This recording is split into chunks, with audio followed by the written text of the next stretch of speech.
दोस्तों, पार्ट 2 में आपका स्वागत है।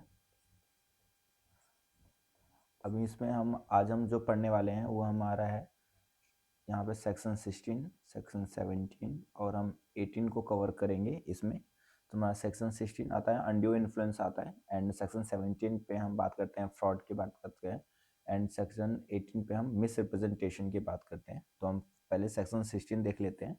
सेक्शन 16 क्या बोलता है? A contract is said to be caused by undue influence when one party is in position to dominate the will or of the others, and that party uses this position to gain an unfair advantage। यानी कि अगर कोई एक person अगर किसी position पर है और वो उसका गलत इस्तेमाल करता है, डोमिनेट करता है सामने वाली पार्टी को, और उसको फोर्सफुली किसी एक ऐसे कॉन्ट्रैक्ट में लेकर आ जाता है, तो वो अनड्यू इन्फ्लुएंस हो जाता है। ठीक है, अब इसमें हम देख लेते हैं आगे। When is a person said to be in a position to dominate another's will according to the section 16 subclause 2? This happens in three situation। अब तीन सिचुएशन हम देख लेते हैं कि कौन कौन से तीन सिचुएशन होने वाली है। पहला है रियल और अपेरेंट अथॉरिटी, लाइक बॉस और एम्प्लॉय के बीच में जो होता है, अगर बॉस उसको कुछ भी किसी कॉन्ट्रैक्ट में लाने को कोशिश करता है तो वो इस वाले सेक्शंस में आता है। एंड तीसरा है फिड्यूरी, यानी कि trust based relationship, lawyer and client, doctor and patient, teacher and students, तो ये सब इसमें आते हैं। And the third one is when one person's mental capacity is affected by an age, illness और डिस्ट्रेस। तो कुछ हो सकता है कि अगर इसका एग्जांपल देखें तो ओल्ड ओल्ड पर्सन को ले सकते हैं, फिर सिक पर्सन जो बीमार हो गए तो उनकी मेंटल कैपेबिलिटी धीरे धीरे कहीं या फिर कम हो गई हो, या फिर उनको इतना याद ना हो, मेमोरी इश्यूज हो, तो भी इसमें आ जाता है। फिर इसमें क्या है कि अगर वो प्रूव हो जाता है, इन्फ्लुएंस अगर वो प्रूव हो गया तो क्या होगा? तो इसमें one party was in a position to dominate and the will another's, इसमें ये होना चाहिए, वो प्रूफ दिखाने के लिए क्या होना चाहिए? एक पार्टी डोमिनेंट होना चाहिए जो दूसरे को डोमिनेट कर रहा हो। द ट्रांजेक्शन सीम्स अनफेयर और अनकॉन्सेंशियनेबल। ठीक है, वो जो ट्रांजेक्शन उनके बीच में हो होगी वो अनफेयर हो जाएगी।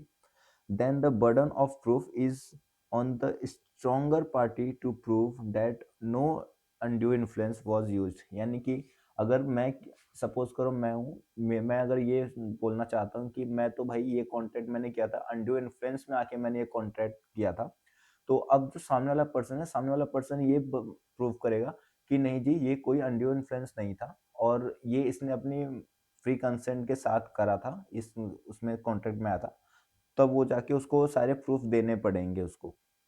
एग्जाम्पल देख लेते हैं। A doctor persuades his patient to sell him a property at a very low price while the patient was sick and ill। तो अभी हमने यहाँ पे देखा था ये वाला थर्ड पॉइंट, तो यहाँ पे भी यही था कि अगर वो उस कैपेसिटी में नहीं है, अफेक्टेड है, मतलब इलनेस है, डिस्ट्रेस है, ओल्ड एज हो गया, तो वही उसी का एक एग्जाम्पल यहाँ पे हमने देख लिया अभी। ठीक है, एक बार हम इसमें डिफरेंस देख लेते हैं जो अनड्यू है और जो कॉर्जन है। तो कॉर्जन हमने अभी इससे पहले वाले वीडियो में हमने पढ़ा होगा, सेक्शन 15 हमने पढ़ा था। तो एक बार डिफरेंस देख लेते हैं इन दोनों में डिफरेंस क्या है बेसिकली। एक बार डिफरेंस देख लेते हैं कि ये इन्फ्लुएंस, अनड्यू इन्फ्लुएंस और कॉर्जन में क्या डिफरेंस है। तो अनड्यू इन्फ्लुएंस हमारा बोलता है undue influence involves the ability to dominate the party and take unfair advantages. यानी कि इसमें एक पार्टी का डोमिनेट होना बहुत ज़्यादा जरूरी है, और उसका फिर वो उससे बेनिफिट भी लेना चाहिए उसको। अगर वो बेनिफिट नहीं ले रहा और डोमिनेट भी नहीं है तो वो अनड्यू इन्फ्लुएंस में नहीं आएगा। यहाँ पे वेरियस कॉर्जन में देखते हैं, in coercion one party threaten to influence another party as per its own need. यहाँ पे वो उसको थ्रेट करता है, और यहाँ पे वो इनको इन्फ्लुएंस कर रहा है, अपनी बातों में लेकर आना चाह रहा है। वो कुछ भी एक्स वाई जेड रीजन दे सकता है उसको। इसमें सेकंड पॉइंट देख लेते हैं। Undue influence needs an established relationship of a fiduciary relationship so that the party can influence the other। यानी कि अनड्यू इन्फ्लुएंस में दोनों के बीच में रिलेशन जरूर होना चाहिए, चाहे वो मास्टर सर्वेंट का हो, चाहे वो टीचर स्टूडेंट का हो, चाहे वो डॉक्टर पेशेंट का हो, लॉयर एंड क्लाइंट का हो। उनके बीच में एक रिलेशन जरूर होना चाहिए ताकि वो उसमें अपने डोमिनेंट पावर को वो उसके ऊपर इन्फ्लुएंस कर सके। Where is such relation is not needed in coercion. Coercion में ऐसा कोई भी जरूरत नहीं है ऐसा रिलेशन होना कि पार्टीज के बीच में रिलेशन हो। कोई स्ट्रेंजर्स, दो स्ट्रेंजर्स हैं ए एंड बी, ये दोनों भी आ सकते हैं अगर ये इसको थ्रेट करता है तो फिर भी ये इसमें कॉन्ट्रैक्ट में आ सकते हैं। But in undue influence the party is not liable under the Indian penal code and also not criminal liable. तो यानी कि ये आईपीसी में नहीं आएगा, इसलिए नहीं आएगा क्योंकि वो उसको इन्फ्लुएंस ही तो कर रहा है, उसको डराया नहीं, उसको धमकाया नहीं। अब कोई भी किसी को भी मना सकता है कि भाई ये मेरी बात मान लो, मुझे ये चीज़ ने सस्ते में दे दो, आपके ये काम के नहीं है वो मुझे दे दो, तो ये कोई ये क्राइम नहीं है हालांकि। लेकिन कोर्जन देखते हैं, the party that is entertaining coercion is liable under the IPC, hence the nature of the offence is criminal liable. यानी कि ये यहाँ पे कोर्जन जो है, कोर्जन एक क्रिमिनली हो जाता है इसलिए क्योंकि वहाँ पे वो उसको या फिर थ्रेटन कर रहा है या फिर उसके साथ मारपीट करी है उसने। तो हमने पहले की वीडियो में हमने सारे इसमें सेक्शंस देखे थे कि उसके जो कोर्जन के अंदर क्या क्या हो सकते हैं, तो सारे पार्ट्स थे। अगर आपने वो वीडियो नहीं देखी है तो आप मेरी पुरानी वाली वीडियो में पार्ट 1 में जाके आप देख सकते हैं। मैं इसका लिंक आपको यूट्यूब में दे दूंगा, आप बिल्कुल वहाँ पर जाइए देखिए, तो उससे आपको ईजी हो जाएगा। एंड इसमें हम केस देख लेते हैं। The case with undue influence in is there is no physical contact but mental pressure as defined in section 16 of the Indian Contract Act 1872. Coercion is defined in section 15 and involves physical contact. Coercion में physical contact होना बहुत ज़्यादा जरूरी है, चाहे वो threaten वही मारपीट वगैरह, और इसमें हमें फिजिकल कांटेक्ट ना भी हो तो मेंटली लेकिन जरूरी होना चाहिए, क्योंकि मेंटली तो हम किसी को इन्फ्लुएंस करेंगे। ठीक है, तो हम सेक्शन 17 देख लेते हैं जो कि हमारा फ्रॉड होने वाला है। इसके एसेंशियल्स एलिमेंट देख लेते हैं। फ्रॉड बेसिकली क्या होता है कि मैं ऐसे ओवरव्यू दे देता हूँ। फ्रॉड में कोई पर्सन नॉनली उसको पता होता है कि ये ऐसा है, और लेकिन वो सामने वाले को वो उसके बिल्कुल अपोजिट बताता है या फिर उससे हटके बताता है और किसी को कांटेक्ट में ले लेता है, तो वो फ्रॉड में आ जाता है। यानी कि किसी को सच्चाई ना बताना, उसके बारे में झूठ झूठ बोलकर किसी को उस कांटेक्ट में लेकर आ जाना। For an act to amount to be fraud the following condition must be satisfied. First condition क्या है? There must be a false representation of fact. यानी कि उसके बीच में एक फॉल्स रिप्रेजेंटेशन ऑफ फैक्ट होना ही चाहिए। अगर उसमें वो सच भी बोलता है तो फिर वो फ्रॉड कैसे हुआ? उसके लिए वो फॉल्स रिप्रेजेंटेशन होना चाहिए। देख लेते हैं। It must relate to a fact not opinion और फ्यूचर प्रॉमिस। यानी कि वो फैक्ट होना चाहिए। यानी कि अगर मैं बोल रहा हूँ कि यहाँ पर मेरा ये घर मेरा है, तो यानी वो घर उसका होना चाहिए, ना कि वो बोल रहा है कि यहाँ पे 20 साल बाद मैं शायद घर बना सकूंगा या फिर ये घर मैं कभी खरीदूंगा। तो जो फ्यूचर की वो बातें कर रहा है तो वो नहीं होगा, क्या पता वो फ्यूचर में ले भी सकता है वो घर। तो लेकिन अगर वो अभी बोल रहा है तो ही वो इसमें आएगा फ्रॉड में, वरना वो नहीं है। फ्यूचर की कोई फ्यूचरिस्टिक बातें करता है तो वो नहीं आएगा। एंड सेकेंड पॉइंट देखते हैं। The representation must be made knowingly. जो रिप्रेजेंटेशन दे रहा है वो नॉनली होना चाहिए। ऐसा नहीं होना चाहिए कि मुझे पता ही नहीं था तब मैंने वो चीज़ आके बोल दिया। आपको वो चीज़ पता होना चाहिए कि ये चीज़ गलत है, तब भी आप अगर उसको सही बोल रहे हो तो वो फ्रॉड में आएगा। अगर आपको कुछ पता ही नहीं है तो फिर वो फ्रॉड में नहीं आता। इसके सब पॉइंट्स देख लेते हैं। The person knows it is false और does not believe it is to be true, make it recklessly without caring whether it is true और फॉल्स। यानी कि वही कि जल्दबाजी दिखा देना कि फिर उसमें कॉन्ट्रैक्ट में आ जाना कि वो उससे पहले बिना जांच करे कि वो सही है गलत है, तो उसमें आ जाना। And the third one is the intention must be to deceive the other party. इसमें डिसीव की जो इंटेंशन होनी चाहिए, अगर वो सामने वाले अनदर पर्सन को डिसीव करना चाहता हो तो ही वो फ्रॉड है। And the next, the other party must have actually been deceived and induced to another into contract, the party suffering loss must have relied on false statement. जो सामने वाला पार्टी जो क्लेम कर रहा है कि मेरे साथ फ्रॉड हुआ, उसको जो उसने उसके साथ फ्रॉड करा, जो चीज जो इस फॉल्स स्टेटमेंट यूज करी, उससे उसका नुकसान होना बहुत ज्यादा जरूरी है। अगर उससे उसका नुकसान नहीं हो रहा है, अगर वो किसी और चीज से नुकसान हो रहा है, लेकिन वो बोल रहा है कि मेरे को ये इसने फॉल्स स्टेटमेंट दी, तो वो नहीं माना जाएगा। Acts amounting to be fraud as per section 17। इसमें देख लेते हैं कुछ चीजें। फ्रॉड इंक्लूड्स क्या क्या इंक्लूड्स करता है? False suggestion as to a fact made knowingly without believe it is true.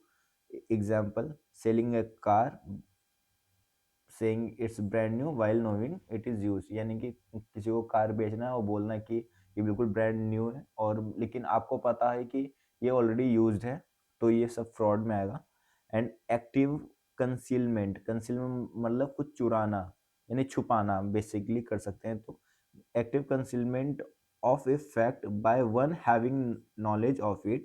For example, a seller hides defect in the house to make the buyer purchase it.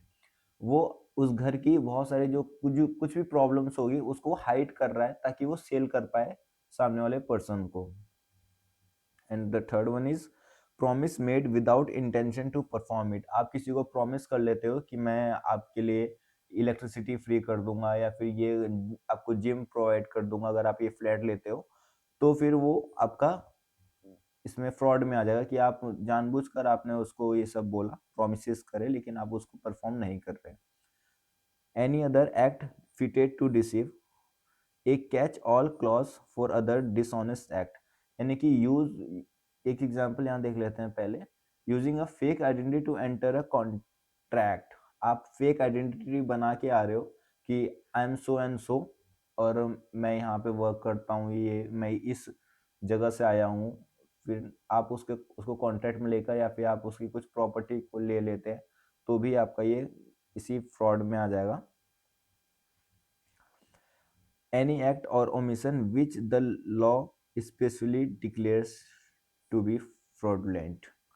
अगर आप कुछ भी करते हो, ओमिशन मतलब कि यानी कि गलती, तो उसमें आपका भी फ्रॉड में आ जाएगा।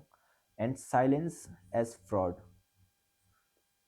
वैसे तो बोला जाता है साइलेंस फ्रॉड नहीं होता, क्योंकि हम राइट टू बी साइलेंट ये हमारा फंडामेंटल राइट है। तो एक बार जनरल रूल पढ़ लेते हैं।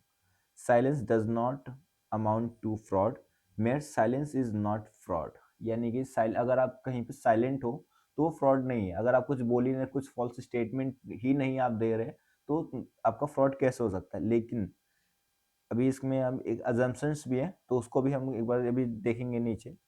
इसका एक एग्जांपल देख लेते हैं। A seller is not bound to disclose every details about goods he sells. वो जो कस्टमर है, कस्टमर को सारे डिटेल्स वो नहीं बताना चाहता। अगर कस्टमर को जानना है तो कस्टमर खुद जान ले, खुद उसके इंग्रेडिएंट, अगर कोई एक पैकेट प्रोडक्ट बेच रहा है तो उसके पीछे इंग्रेडिएंट्स उसने लिख दिए। आप इंग्रेडिएंट्स देखिए, प्रोटीन, फाइबर जो भी हो, कार्बोहाइड्रेट, फैट्स, तो आप वो खुद देखिए और आप खुद अंडरस्टैंड कर लीजिए। लेकिन जो सेलर है वो आपको नहीं बताएगा कि इसके अंदर कितना फैट है, कितना शुगर है, वो आपको नहीं बताना चाहता। क्योंकि वो अपना प्रोडक्ट को बेचना चाहता है। ठीक है, इसके अजम्पशंस देख लेते हैं कि साइलेंस कहाँ पे फ्रॉड होगा। अभी हमने ऊपर पढ़ा था जहाँ पे फ्रॉड नहीं था, अब हम देखते हैं कि जहाँ पे फ्रॉड है। ठीक है, पहला है when there is a duty to speak.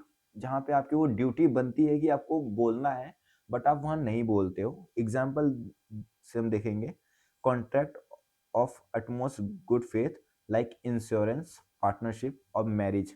इनके टाइम पे आपको बोलना होता है, आपका जो भी कॉन्ट्रैक्ट है उसमें आपको बताना पड़ेगा। अगर आप वहाँ पे आप नहीं बोलते तो वो आपका फ्रॉड में ही माना जाएगा। इसमें इस केस को भी आप चेक कर लेना। नॉक्टर्न वर्सेस अबस्टन 1914 का केस है। मैंने इसमें मेंशन कर दिया है ताकि अगर आपको इंटरेस्टेड हो तो आप जरूर एक बार देख लीजिएगा। A mere passive non disclosure does not amount to fraud unless there is a duty to speak. ठीक है, एंड सेकंड इसमें हम देख लेते हैं एक और पॉइंट क्या बोलता है। When silence is equivalent to speech. Example, if one party silence lead to other believe something else, यानी कि अगर कहीं पे कुछ एग्रीमेंट्स हो रहे हैं और सामने वाले एक पर्सन को पता है कि यहाँ पे ये फ्रॉड है, ये इनके साथ फ्रॉड हो रहा है, वो फिर भी चुप है, और उससे क्या होता है कि दो पार्टी आपस में कॉन्ट्रैक्ट बना लेते हैं और कॉन्ट्रैक्ट में आ जाते हैं, लेकिन आपको सच पता था, तो आप कहीं ना कहीं उसके साथ फ्रॉड ही कर रहे हो एक तरह से। क्यों? क्योंकि आप चाहते तो उसको बता सकते थे कि यहाँ पे ये फ्रॉड हो रहा है, लेकिन आपने नहीं बताया। ठीक है, इफेक्ट्स ऑफ फ्रॉड्स देख लेते हैं हम क्या बोलता है। The contract is voidable at the option of the party whose consent was obtained by fraud. Section 19 जो बोलता है एग्रीव पार्टी होता है, जो सामने वाली पार्टी होगी उसके पास होते हैं ये दो राइट्स। पहला, या वो उस जो कॉन्ट्रैक्ट बना है उसको रिसेंड कर दे, यानी कि कैंसिल कर दे कॉन्ट्रैक्ट को। And second, insist on performance persons put in the position they would have been in the presentation were true, यानी कि अगर उन्होंने जो जो प्रोमिस करे थे या फिर वो उस प्रोमिस को परफॉर्म कर दे तो भी ये बचाया जा सकता है, या फिर वो उसको कैंसिल भी कर सकता है। ठीक है, अब बर्डन ऑफ प्रूफ क्या है? The burden of proving fraud lies on the person aliasing it, यानी कि अगर मैं किसी को फ्रॉड बोल रहा हूँ तो मेरा बर्डन है कि मुझे ये साबित करना पड़ेगा कि मेरे साथ ये फ्रॉड हुआ है। ऐसा नहीं है कि मैंने बस किसी पे इल्जाम लगा दिया कि मेरे साथ फ्रॉड हुआ है और फिर कोर्ट उसको मान लेगी। आपको प्रूफ भी करके देना पड़ेगा कि मेरे साथ ये फ्रॉड हुआ, अब इससे मेरे को ये हानियां हो गई हैं। ठीक है, they must show the false representation intention to deceive and resulting loss, वही जो मैंने बता दिया।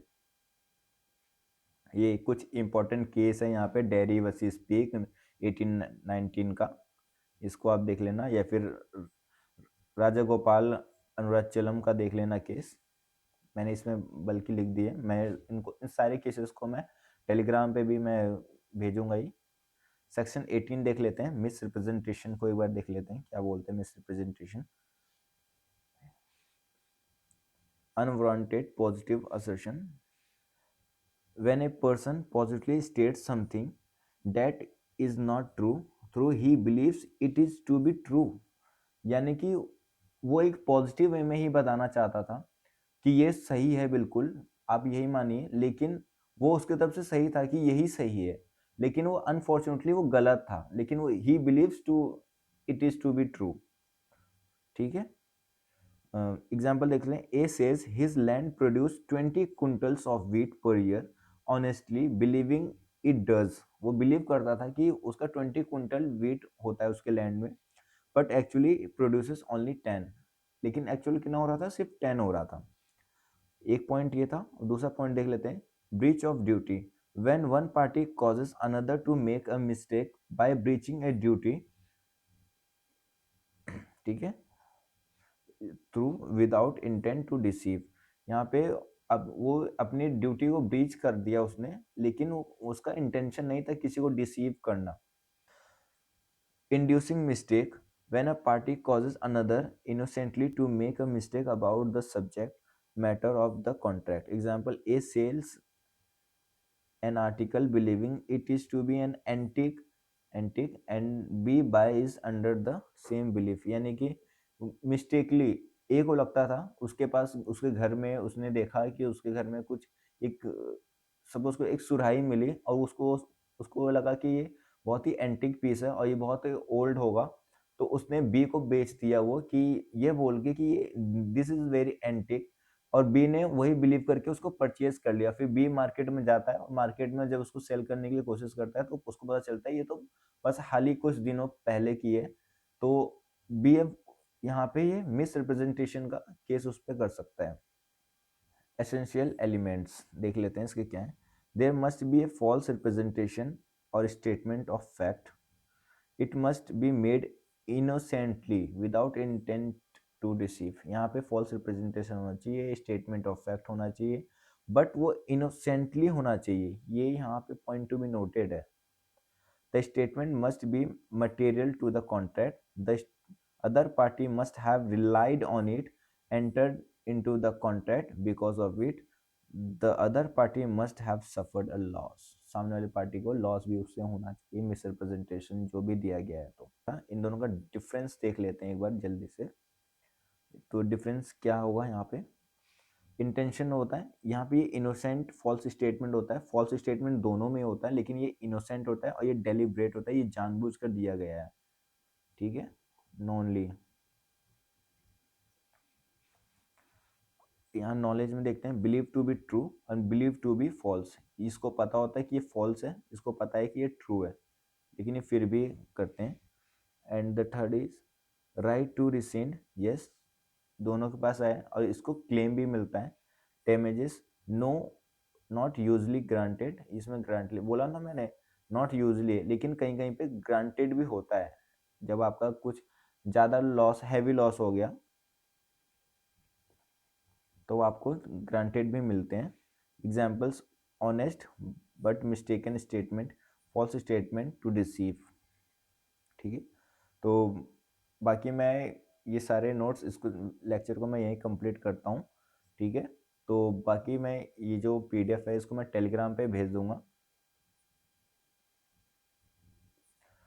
और अगर आपको वीडियो अच्छी लगी हो तो लाइक करें, शेयर करें और कमेंट जरूर करें, ताकि मैं आगे नेक्स्ट कौन सी टॉपिक पे एक वीडियो बनाऊं, और साथ ही साथ मुझे और क्या इम्प्रूव करना चाहिए वो भी आप कमेंट में ज़रूर लिखें। तो चलिए आज के लिए इतना ही।